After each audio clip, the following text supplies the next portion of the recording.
Sir, தொடர்ந்து இந்த double engine government அது வந்து மாநிலத்திற்கும் மத்தியிலும் மாநிலத்திலும் ஒருங்கிணைந்த ஒரு செயல்பாடு அப்படின்ற சொல்கிறீங்கல்ல. ஆனால் தமிழ்நாடு அனைத்து வகையிலும் முன்னோடி மாநிலமாக இருக்கிறது. தமிழ்நாடு மாடலை தாண்டி டபுள் என்ஜினால் என்ன புதுசாக நீங்கள் சாதிக்க போகிறீங்க? மாநில உரிமைகளை பறிப்பதை தாண்டி அப்படின்ற ஒரு கேள்வி வருதுல்ல. மாநில உரிமைகளை நாங்கள் பறிப்பதே கிடையாது. முதல்ல எல்லாரும் என்ன அவங்க பேசுகிறதுல சரியாக கவனிக்க வேண்டியது என்னென்னா, ஒரு மத்திய அரசால் மாநில உரிமைகளை பறிக்க முடியாது. ஏன்னா சட்டத்தின்படி என்ன உங்களுக்கு அரசியலமைப்பு சட்டத்தில் கொடுக்கப்பட்டிருக்கோ அந்த மாநில அரசுக்கு அதுக்கு உண்டு. மத்திய அரசுக்கு எந்த அதிகாரம் உண்டோ அந்த அதிகாரம் உண்டு. இப்போது பல எடுத்துக்காட்டுகள் இங்கே கூறப்பட்டன. இந்த எடுத்துக்காட்டுகள் எல்லாம் காங்கிரஸ் ஆட்சியில் நடைபெற்ற எடுத்துக்காட்டுகளை அவர்கள் உதாரணங்களை கூறினார்கள். காவிரி ஆகட்டும் விட்டு கொடுத்தது எப்போ? காங்கிரஸ் ஆட்சியில். கச்சத்தீவு ஆகட்டும் விட்டு கொடுத்தது எப்போ? காங்கிரஸ் ஆட்சியில். இந்தி திணிக்கப்பட்டது எப்போ? காங்கிரஸ் ஆட்சியில். பிஜேபி ஆட்சியில் என்னத்தை பறிச்சிருக்காங்க? நீங்கள் எடுத்துக்காட்டோட பேசணும். இப்போ நாங்கள் சொல்கிறது இல்லை பிஜேபி அரசு, பிஜேபியோடைய அந்த கூட்டணி அமைஞ்சாக்க, என்டிஏ கூட்டணி அரசு அவங்களுடைய அரசு அமைஞ்சாக்க பிஜேபி சொல்வது தான் ஏடிஎம்கே கேட்கும் அப்படின்றாங்க. இது மாதிரி ஒரு அபத்தமான ஒரு கூற்றை நாம் வேறெங்கும் காண முடியாது. ஏடிஎம்கே என்பது ஒரு மாபெரும் கட்சி. திரு எம்ஜிஆர் அவர்கள் முதன்முறையாக தேர்தலில் போட்டியிட்டது 1977ஆம் ஆண்டு. இந்த 50 ஆண்டு கால வரலாற்றை நீங்கள் பார்த்தீர்கள் என்றால் 30 ஆண்டுகளுக்கு மேலாக ஏடிஎம்கே தான் ஆட்சியில் இருந்திருக்கின்றது. அப்படிப்பட்ட ஒரு கட்சியை பாஜக ஆட்டி படைக்கும் என்று கூறுவது முற்றிலும் தவறான ஒரு கூற்றாகும். அது மட்டுமல்ல, உங்களுக்கு மத்திய அரசோடு இணக்கமாக செயல்பட வேண்டும் என்பதுதான் அந்த கோட்பாடு. அல்ல, இணக்கமா செயல்பட்டாதான் ஒரு மாநிலத்துக்கான உரிமைகளை மாநிலம் மத்திய அரசு வழங்கும். அப்படி கிடையாது. ஒரு மாநிலம் அதன் இதுல இருந்து நிதியை கேட்குது, அதையே கொடுக்க மறுக்கிறாங்க அப்படின்ற குற்றச்சாட்டு. அப்படி கிடையாது. அதாவது மாநில அரசு என்பது தம்முடைய தேவைகளை வெளிப்படுத்தும்.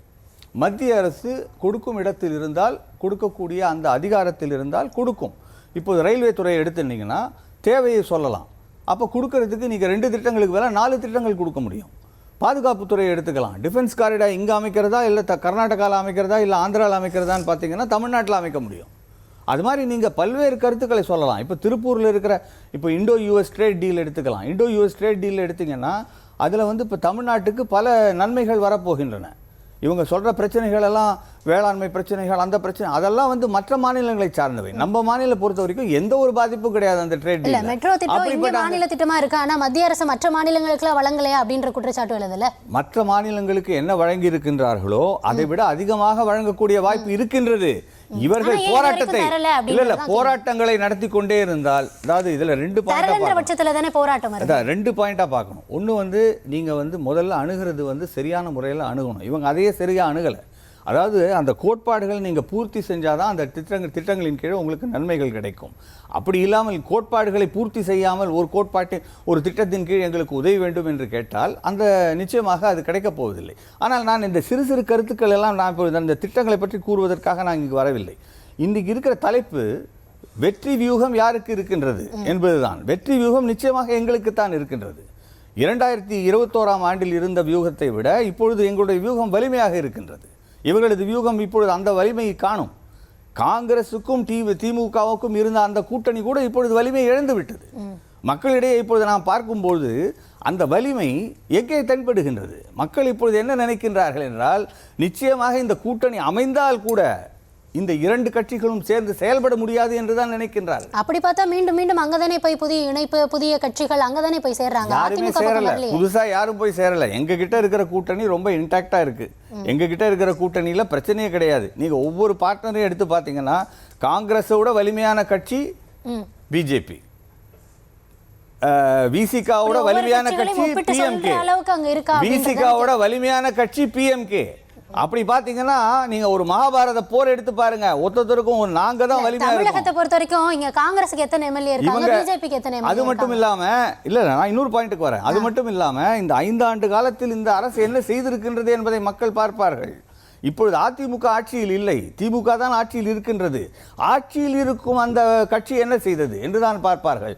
சட்டம் ஒழுங்கு சீர்குலைந்து விட்டது, பெண்களுக்கு எதிரான குற்றங்கள் அதிகரித்து விட்டன, எங்கு பார்த்தாலும் உங்களுக்கு பிரச்சனைகள், ஊழல் எங்கு பார்த்தாலும் தலைவிரித்து ஆடுகின்றது. இப்படி குடும்ப ஆட்சிக்கென்று இந்த கட்சி நடத்தப்படுகின்றது. ஒரு பெரும்பான்மை சமுதாயத்தை சேர்ந்தவர்கள்லாம் இருந்தால் கூட அவர்களையெல்லாம் ஒரு பக்கம் தள்ளிவிட்டு வேறு யாரோ ஒருவர் துணை முதலமைச்சராக ஆக்கப்படுகின்றார். குடும்ப ஆட்சி என்ற அந்த ஒரே கோட்பாட்டின் அடிப்படையில். அப்படி பார்க்கும் பொழுது மக்கள் எதை பார்க்கின்றார்கள்? மக்கள் நேர்மை இருக்கின்றதா, நியாயம் இருக்கின்றதா, சமத்துவம் இருக்கின்றதா என்றுதான் பார்க்கின்றார்கள். இவர்கள் சொல்லுவது எல்லாம் பொய் புகார்கள். நாங்கள் எப்பொழுதுமே எந்த ஒரு இப்போ குறிப்பிடப்பட்டது திருப்பரங்குன்றத்தை பற்றி குறிப்பிடப்பட்டது. திருப்பரங்குன்றத்தில் நாங்கள் எந்த ஒரு பிரஷர் நாங்கள் எதுவும் கொண்டு வரல. கோர்ட்டுடைய முடிவை நீங்க அமல்படுத்துங்கன்னு தான் சொல்றோம்.